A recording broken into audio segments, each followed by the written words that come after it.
সনাতন ধর্মের অন্যতম গুরুত্বপূর্ণ তিথি হল গুরু পূর্ণিমা।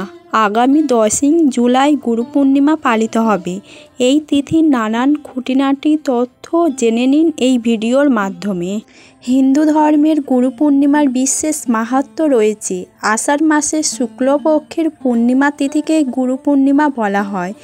এছাড়াও এটি আষাঢ় পূর্ণিমা, ব্যাস পূর্ণিমা ও বেদব্যাস জয়ন্তী হিসেবে চিহ্নিত।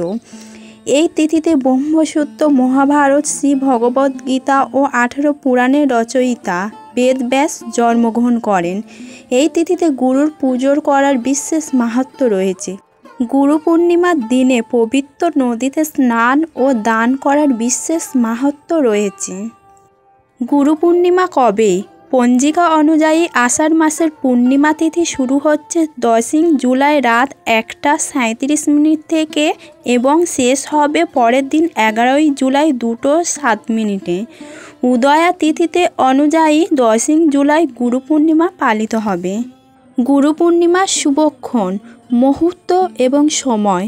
ব্রহ্ম মুহূর্ত সকাল 4:10 থেকে 4:50 পর্যন্ত। অভিজিৎ মুহূর্ত সকাল 11:59 থেকে 12:54 পর্যন্ত। বিজয় মুহূর্ত দুপুর 12:45 থেকে 3:40 পর্যন্ত। গোধূলি মুহূর্ত সন্ধ্যা 7:21 থেকে 7:41 পর্যন্ত। এই তিথিতে ব্রহ্ম মুহূর্তে উঠে পুজো শুরু করুন। এরপর অভিজিৎ ও বিজয় মুহূর্তের পুজোর জন্য অত্যন্ত শুভ। এই সময় বিষ্ণু ও লক্ষ্মীর পুজো করতে পারেন। সন্ধ্যাবেলা গোধূলি মুহূর্ত অত্যন্ত শুভ।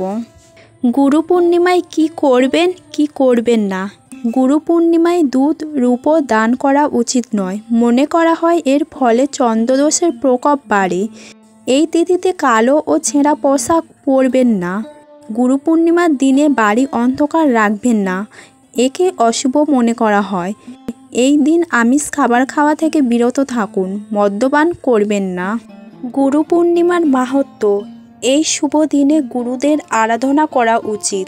বৈদিক পঞ্জিকা অনুযায়ী এর পরের দিন থেকে শুরু হয় শ্রাবণ মাস। প্রচলিত বিশ্বাস অনুযায়ী এই তিথিতে আষাঢ় মাসের পূর্ণিমা তিথিতে বেদব্যাস জন্মগ্রহণ করেছিলেন। বেদ পুরাণের রচয়িতা ছিলেন তিনি, তাই এই তিথিটি গুরু পূর্ণিমা নামে প্রচলিত।